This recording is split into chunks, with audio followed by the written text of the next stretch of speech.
إلا الله الله أكبر الله أكبر ولله الحمد الله أكبر الله أكبر الله أكبر لا إله إلا الله الله أكبر الله أكبر ولله الحمد.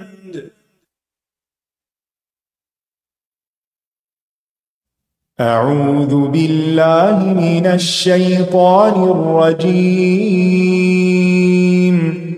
بسم الله الرحمن الرحيم. الحمد لله رب العالمين الرحمن الرحيم مالك يوم الدين. إياك نعبد وإياك نستعين. اهدنا الصراط المستقيم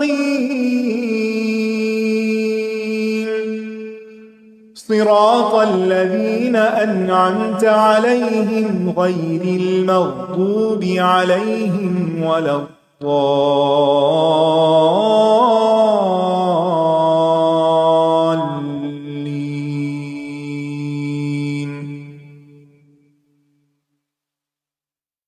السلام علیکم ورحمۃ اللہ وبرکاتہ. نحمده ونصلی علی رسولہ الکریم، اما بعد فاعوذ باللہ من الشیطان الرجیم.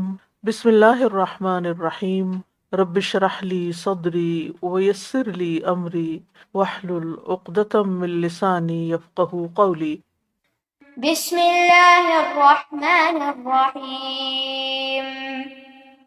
قل هو اللہ احد. سورۃ اخلاص 4 آیات ہیں، 15 کلمات ہیں اور 47 حروف ہیں. اس سورت کو سورت توحید بھی کہتے ہیں، سورت نجات بھی، امان بھی، اساس بھی اور المانع بھی. سورت فاتح کے بعد یہ سورت ایسی ہے کہ جس کے بہت سارے نام ہیں، اور یہ 2 اخلاص والی سورتوں میں سے ایک ہے. دوسری کون سی تھی؟ قل یا ایھا الکافرون. تو جن سنتوں میں آپ صلی اللہ علیہ وسلم پہلی رکعت میں سورت الکافرون پڑھتے تھے، ان سنتوں میں اور ان نمازوں میں دوسری رکعت میں سورت اخلاص. اور ویسے بھی یہ سورت صحابہ کرام کی بہت فیورٹ سورت تھی.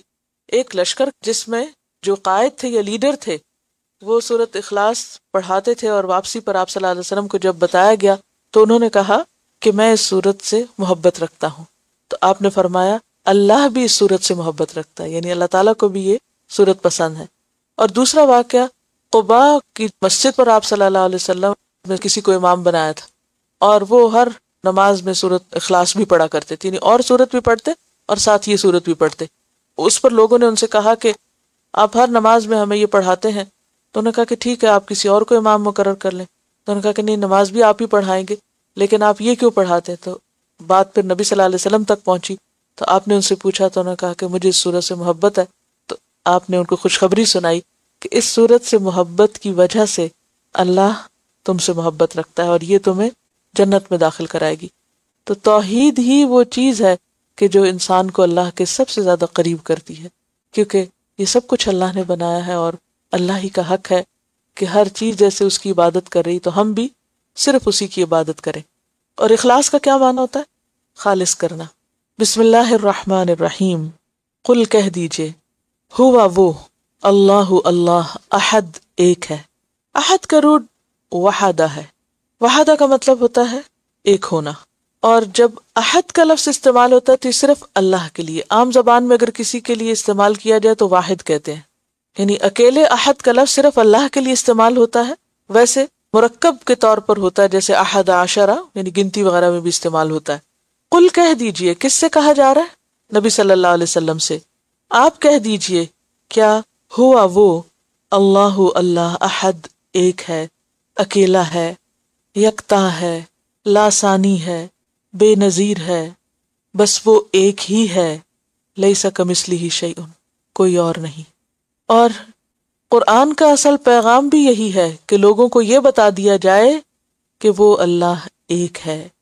سورۃ ابراہیم میں آتا ہے ھذا بلاغ للناس ولینذروا بہ ولیعلموا انما هو الہ واحد، کہ لوگ یہ جان لیں کہ بس معبود دراصل وہ ایک ہی ہے.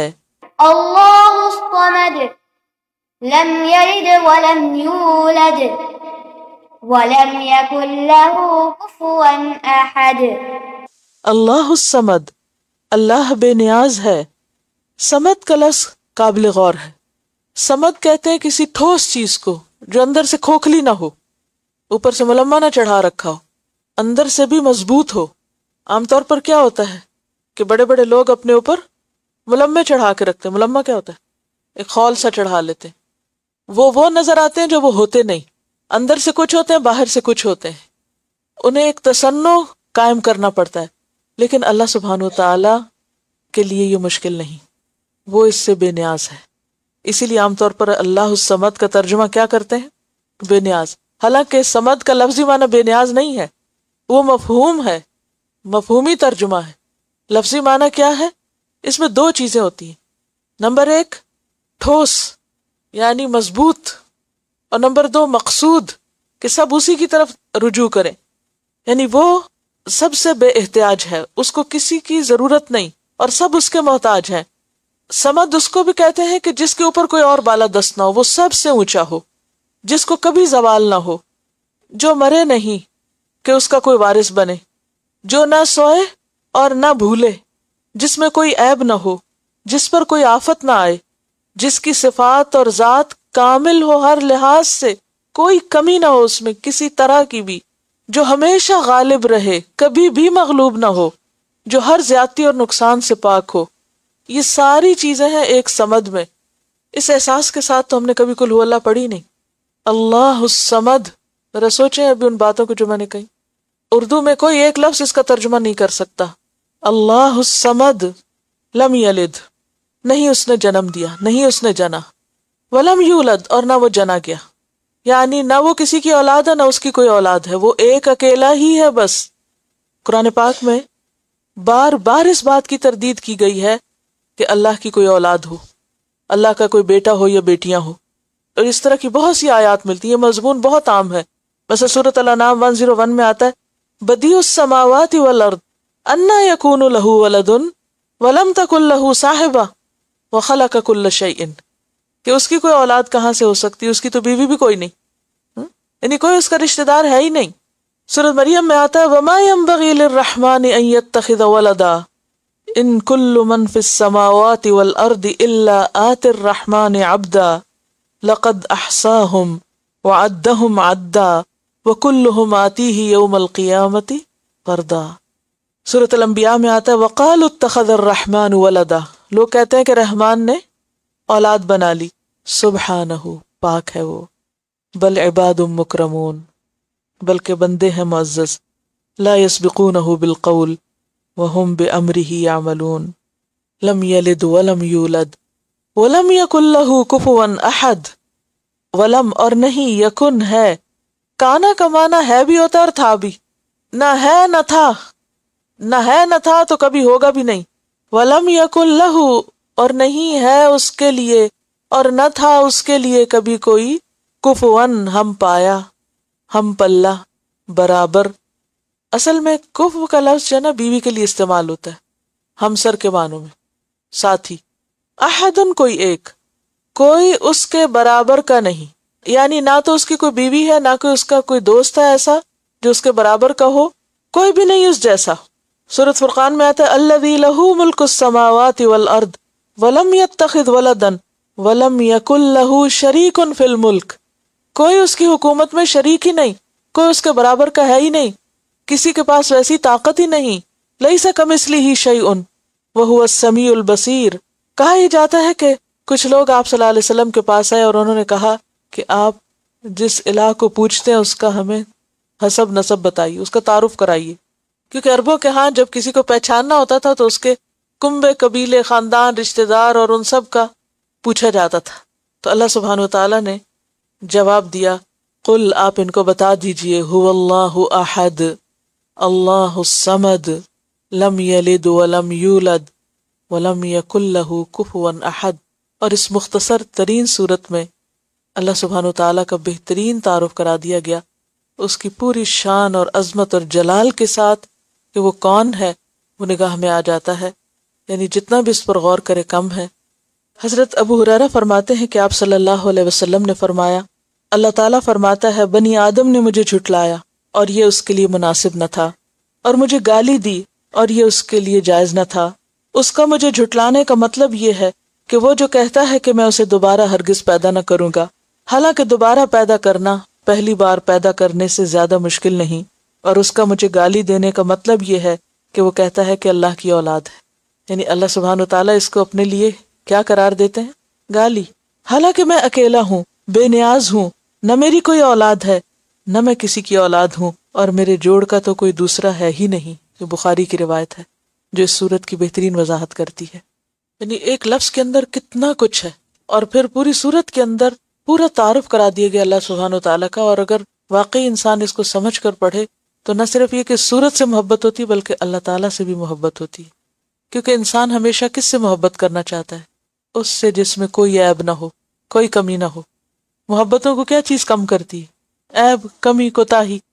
ہم مختلف چیزوں سے، مثلا کوئی کپڑا ہم کو پسند ہے، اس کا رنگ خراب ہو جاتا ہے تو ہم کیا کرتے ہیں؟ آنکھوں سے اتر گیا۔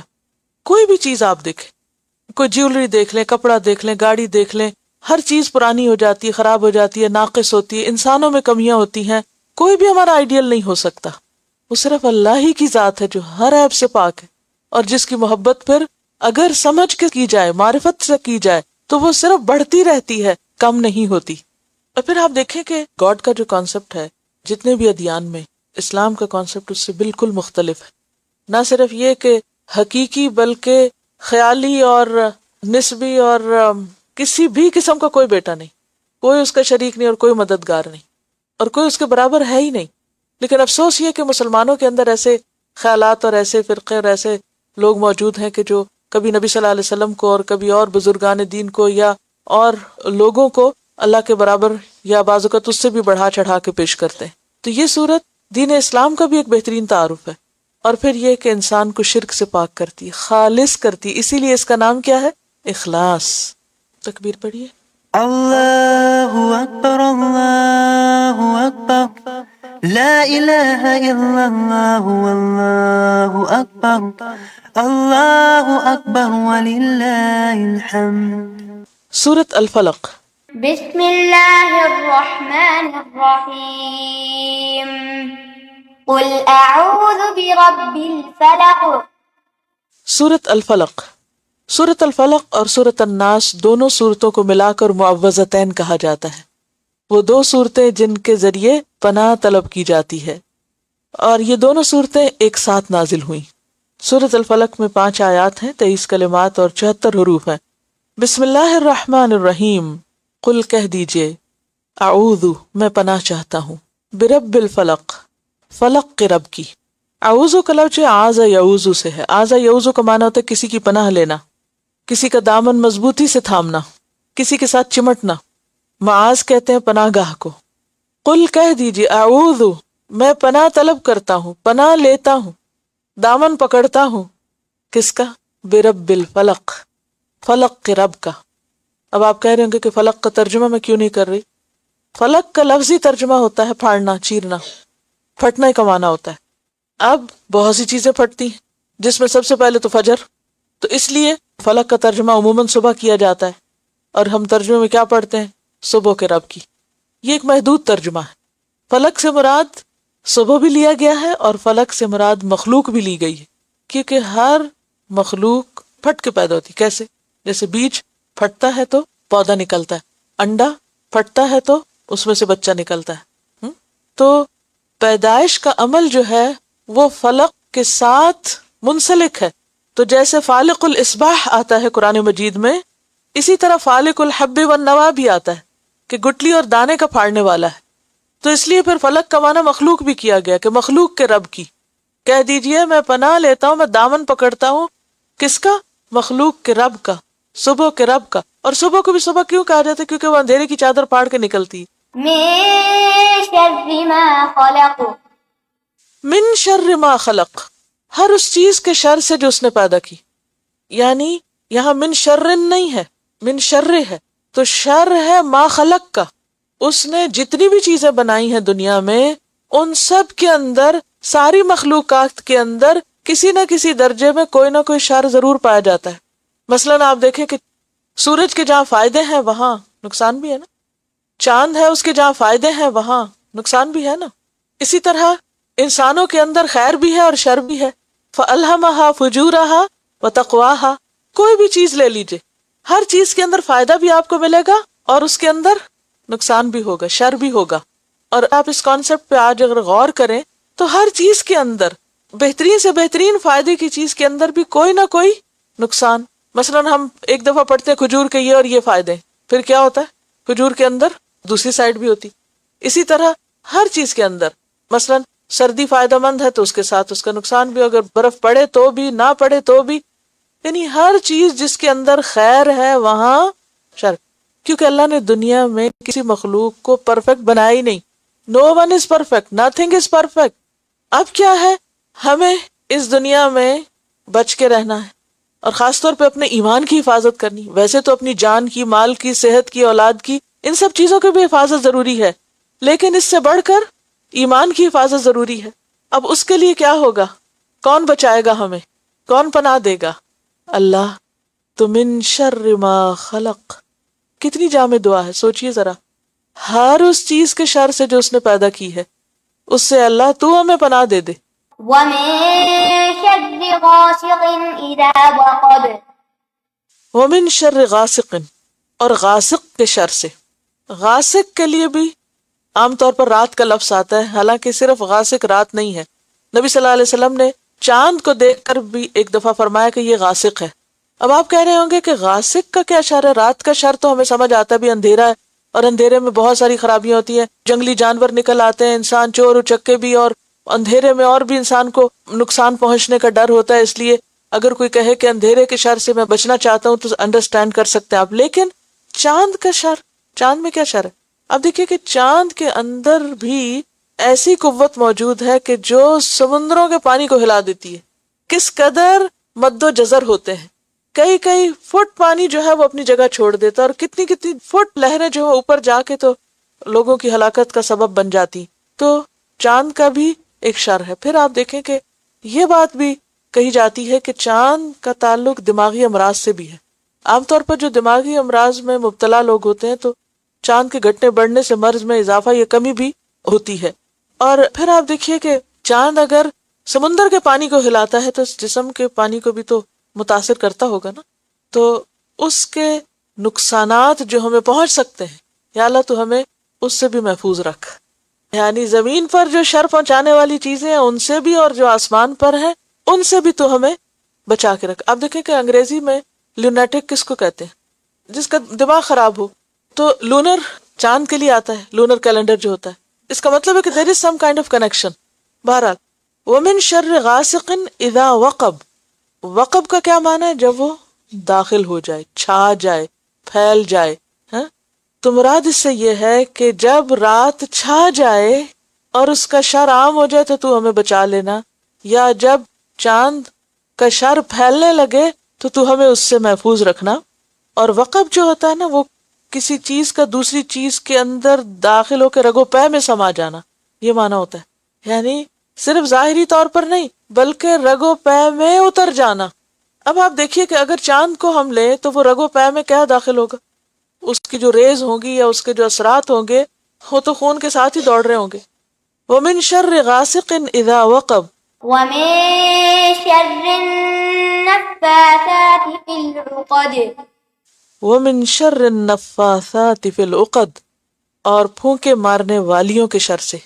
نفاسات کا لفظ جو ہے یہ نفاسا سے ہے. نفاسا کہتے ہیں پھونک مارنے کو، تھتکارنا جس کے ساتھ تھوڑی سی تھوک بھی نکلے، تھوڑا سا اگلنا، جھاڑ پھونک کے لیے بھی آتا ہے. اور پھر نفخہ کہتے ہیں زور سے پھونک مارنے کو، جیسے سور میں پھونک ماری جائے گی. اب آپ دیکھیے عربی میں پھونک، ہلکی پھونک ہو تو نفخہ، اور زور کی پھونک ہو تو پھر نفخہ، آگ جلانے کے لیے جو پھونک ماری جاتی. اس سے نافس اور نفاس اور نفاسہ ہے، اور نفاسات اس کی جمع ہے، اور عقد جو ہے عقدہ کی جمع ہے. گروہ میں پھونکے مارنے والیاں کون ہیں؟ جادوگرنیاں. اور یہ نفاسات جو ہے یہ چونکہ صفت کے طور پر آیا ہے تو یہ عورتیں بھی ہو سکتی ہیں اور مرد بھی ہو سکتے ہیں. یعنی وہ تمام لوگ جو گروہ میں پھونکے مارے جادو کرنے کے لیے، اے اللہ تو ہمیں ان کے شر سے بچانا.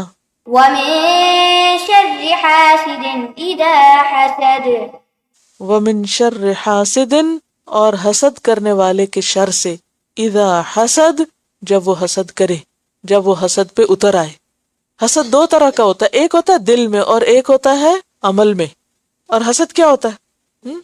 کسی کی خوشحالی اور عزت دیکھ کے جلنا، کسی کی خوشی دیکھ کے جلنا، کسی کی عزت، کسی کا مقام مرتبہ دیکھ کے جلنا، اور یہ آرزو کرنا کہ یہ نعمت اس سے چھن جائے.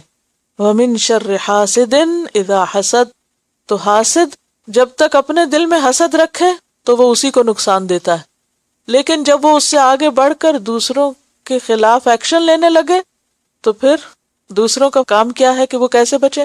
اللہ سے دعا کریں اور اللہ کی پناہ میں آئیں کہ یا رب جب حسد کو عملی جامہ پہنانے لگے تو ہمیں اپنی پناہ میں لے لے.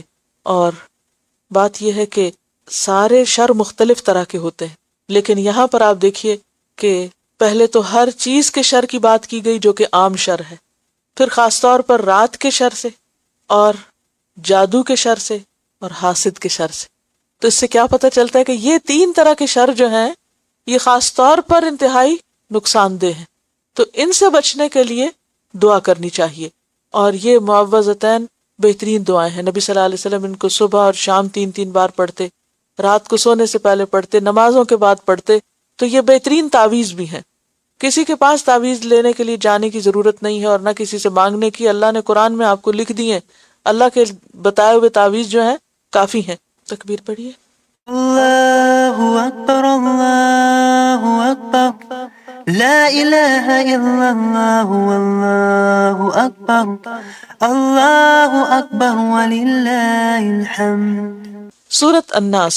بسم الله الرحمن الرحيم قل أعوذ برب الناس ملك الناس إله الناس. سورۃ الناس. الناس کا مطلب ہوتا ہے انسان. 6 آیات ہیں، 20 کلمات ہیں، 79 حروف ہیں. بسم اللہ الرحمن الرحیم. قل کہہ دیجئے، اعوذ میں پناہ چاہتا ہوں، برب الناس انسانوں کے رب کی، ملک الناس انسانوں کے بادشاہ کی، الہ الناس انسانوں کے الہ کی، من شر الوسواس الخناس وسوسہ ڈالنے والے کے شر سے جو بار بار پلٹ کے آتا ہے. اب یہاں بھی آپ دیکھیے کہ اعوذ کا تو وہی مطلب ہے میں دامن پکڑتا ہوں، پناہ لیتا ہوں، لیکن پہلی دفعہ رب الناس کہا گیا، انسانوں کا رب. حالانکہ اللہ سبحانہ و تعالیٰ تو سب کا رب ہے نا. سورۃ الفاتحہ میں کیا آتا ہے؟ رب العالمین. لیکن یہاں انسانوں کی طرف کیوں نسبت کی گئی؟ یہ کون سی نسبت ہے؟ کون سی اضافت ہے؟ تشریفی اضافت، عزت دی گئی ہے انسانوں کو. رب الناس قریب معلوم ہوتا ہے نا رب. پھر ملک الناس انسانوں کا بادشاہ، یعنی وہ صرف رب نہیں وہ بادشاہ بھی ہے. الملک القدوس سبحان الذی بیدہ ملکوت کل شیء اللہم مالک الملک لہ ملک السماوات والارض للہ ملک السماوات والارض لہ الملک ولہ الحمد. بہت سی آیات قرآن پاک میں اللہ سبحانہ وتعالیٰ کی بادشاہت کو واضح کرتی ہیں. الہ الناس جو الہ ہے تمام لوگوں کا، معبود ہے سب کا. تو گویا ہمیں پناہ مانگنے کے لیے کہا گیا ہے، پناہ طلب کرنے کا سبق سکھایا گیا ہے، لیکن کس کی؟ انسانوں کی نہیں، انسانوں کے رب کی. یہ بالکل ایسی جیسے پیچھے کہا نا فَلْيَعْبُدُوا رَبَّ هَذَا الْبَيْتِ، اس گھر کے رب کی عبادت کریں. تو پناہ بھی رب کی لیں نہ کہ انسانوں کی. عام طور پر ہم کتنے کمزور ہیں نا، جب کوئی مشکل آتی ہے، کوئی تکلیف آتی ہے، ہم فوراً انسانوں کا سوچتے، انسانوں کی طرف دوڑتے. فرمایا کہ وہ صرف رب نہیں انسانوں کا، وہ ان سارے انسانوں کا بادشاہ ہے، رب الارباب ہے، اور پھر وہ سب کا معبود بھی ہے. تو اسی کی طرف رجوع کرو، اسی کی طرف پلٹو. من شر الوسواس الخناس الذي يوسوس في صدور الناس. من شر الوسواس الخناس جتنے بھی شر ہیں جن کا پیچھے ذکر ہوا، ما خلق اور جن کی تفصیل بیان ہوئی، انسان کے لیے ان سب میں سب سے خطرناک شر، سب سے بدترین شر شیطان کا شر ہے۔ وسواس یہاں موسوس کے معنوں میں آیا ہے، وسوسہ ڈالنے والا، یعنی بہت مبالغے کے لیے آتا ہے مصدر کو جب فاعل کے معنوں میں استعمال کیا جائے۔ وسواس کیا مصدر ہے، لیکن یہاں کیا معنی کیا آپ نے؟ وسوسہ ڈالنے والا، حالانکہ ڈالنے والے کے لیے کیا آتا ہے؟ موسوس۔ تو وسواس الخناس، جو پلٹ پلٹ کے آتا ہے۔ پیچھے آپ الجوار الخنس پڑھ چکے ہیں، اور خانس کا لفظ آتا ہے۔ تو خانس جو ہے، خانس کا مطلب ہوتا ہے پیچھے چھپ جانا پھر پلٹ کے آنا۔ ان ستاروں کو کہتے ہیں نا جو چھپ جاتے ہیں یا پھر سیدھی چال چلتے چلتے واپس پلٹ جاتے ہیں۔ تو شیطان کی بھی چال کیا ہے، کیسے حملہ آور ہوتا ہے؟ تھوڑا سا آگے آتا ہے، انسان جب اللہ کا ذکر کرتا ہے تو پیچھے ہو جاتا ہے، پھر آگے آتا ہے، پھر پیچھے ہوتا ہے، یعنی بار بار پلٹ پلٹ کے۔ یعنی کہ ایسا چور ہے جو ہر وقت گھات لگا کے دل پہ بیٹھا ہوا ہے کہ کس وقت دل خالی ہے تو میں فوراً آ کے اپنی جگہ بناؤں، فوراً لوٹوں اس کو، فوراً اس میں جو ایمان ہے، یقین ہے، توکل ہے، تقوی ہے، اخلاص ہے، اللہ کی محبت ہے، اللہ کا خوف ہے، نکالوں اس کو باہر۔ ہر وقت وہ یہاں حملہ کرنے کے لیے تیار رہتا ہے، لیکن جب انسان اللہ کا ذکر کرتا ہے تو بھاگ جاتا ہے۔ فرمایا کہ من شر الوسواس الخناس الذی یوسوس فی صدور الناس، وہ جو وسوسے ڈالتا ہے لوگوں کے سینوں میں، اور سینوں سے مراد یہاں دل ہے۔ اور سب سے پہلے کس کے اندر وسوسہ ڈالا تھا شیطان نے؟ آدم علیہ السلام کے اندر۔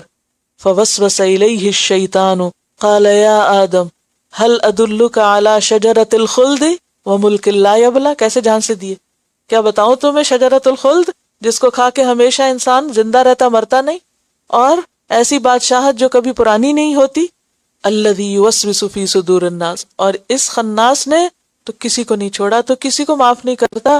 آدم علیہ السلام اور حوا ان کو نہیں چھوڑا، پھر اس کے بعد کیا ہے کہ جتنے بھی پیغمبر دنیا میں آئے ان کے بھی پیچھے پڑا رہا، شیطان ان کے بھی ہمیشہ پیچھے پڑا رہا۔ سورۃ الانعام میں آتا ہے وَكَذَلِكَ جَعَلْنَا لِكُلِّ نَبِيٍّ عَدُوًّا شَيَاطِينَ الْإِنسِ وَالْجِنِّ يُوحِي بَعْضُهُمْ إِلَى بَعْضٍ زُخْرُفَ الْقَوْلِ غُرُورًا۔ پھر اس کے بعد تمام انسانوں کے لیے، ہر انسان کے پیچھے، کتنا پیچھے اور کیسے، کہاں ہوتا ہے یہ؟ خون کی طرح جسم میں دوڑتا رہتا ہے، یعنی انسان کے رگ و پے میں دوڑتا رہتا، ہر وقت جکڑے رکھتا ہے۔ استحوذ علیہم الشیطان کا مطلب پیچھے آپ نے پڑھا تھا، پوری طرح دبوچ لیتا ہے انسان کو۔ تو بات یہ ہے کہ اسی وقت شیطان دبوچتا ہے جب انسان رحمان سے غافل ہوتا ہے، رحمان کے ذکر سے۔ وَمَن يَعْشُ عَن ذِكْرِ الرَّحْمَنِ نُقَيِّضْ لَهُ شَيْطَانًا فَهُوَ لَهُ قَرِينٌ۔ جو رحمان کے ذکر سے غفلت برتتا ہے تو ہم اس پر شیطان مسلط کر دیتے ہیں اور وہ اس کا ساتھی بن جاتا ہے۔ اور دوسری جگہ پر فرمایا إِنَّهُ لَيْسَ لَهُ سُلْطَانٌ عَلَى الَّذِينَ آمَنُوا۔ ایک اور جگہ فرمایا إِنَّ عِبَادِي لَيْسَ لَكَ عَلَيْهِمْ سُلْطَان۔ تو پیچھے تو ہر ایک کے پڑتا ہے، لیکن پیغمبروں کو یہ نقصان نہیں دے سکا۔ آپ صلی اللہ علیہ وسلم کا شیطان بھی مسلمان ہو گیا تھا، یعنی شیطانوں نے ہمیشہ کوشش کی، جنات نے کوشش کی، لیکن کامیاب نہیں ہوئی۔ تو اس میں ہمارے لیے بھی ایک سبق ہے کہ اگر ہم اللہ کے ذکر اور اللہ کی یاد کے ساتھ لگے رہیں گے تو انشاءاللہ اس کے شر سے محفوظ رہیں گے۔ اور اس کا یہ شر جو ہے نا، یہ مرتے دم تک انسان کے ساتھ رہتا ہے، پیچھا نہیں چھوڑتا۔ تو بات یہ ہے کہ یہ وسوسے ڈالتا کیسے ہے؟ من الجنة والناس، من الجنت والناس، کبھی جن اور کبھی انسانوں کی شکل میں، یعنی یہ وسواس جنوں میں سے بھی ہے، یہ خناس جنوں میں سے بھی ہے اور انسانوں میں سے بھی۔ بعض اوقات خاموشی سے حملہ کرتا ہے، دل میں آ کے خیال ڈالتا ہے، اور بعض اوقات کسی انسان کی شکل میں، بڑی خوبصورت باتوں کی شکل میں آتا ہے، دوستوں کے اوپر آ کر ان کے ذریعے پھسلاتا ہے۔ تو یاد رکھیے انسان کمزور ہے، اور یہ میں نہیں کہہ رہی، اللہ سبحانہ وتعالیٰ فرماتے ہیں وَخُلِقَ الْإِنسَانُ ضَعِيفًا، انسان کمزور پیدا کیا گیا ہے، انسان سہارا چاہتا ہے، اور اللہ کے سوا سارے سہارے کیسے ہیں؟ کس سے مثال دی گئی؟ عنکبوت سے۔ عنکبوت ہے سارے سہارے، اصل سہارا کون ہے؟ اللہ۔ دشمن جتنا بھی ہوشیار ہو، جتنا بھی مضبوط ہو، جتنا بھی طاقتور ہو، لیکن اللہ کی طاقت اس سے بڑی طاقت ہے، لہٰذا ڈرنے اور گھبرانے کی ضرورت نہیں۔ ضرورت اس بات کی ہے کہ ہم اللہ کی طرف رجوع کریں، اور ہم اس چھپے دشمن کے شر سے بچنے کے لیے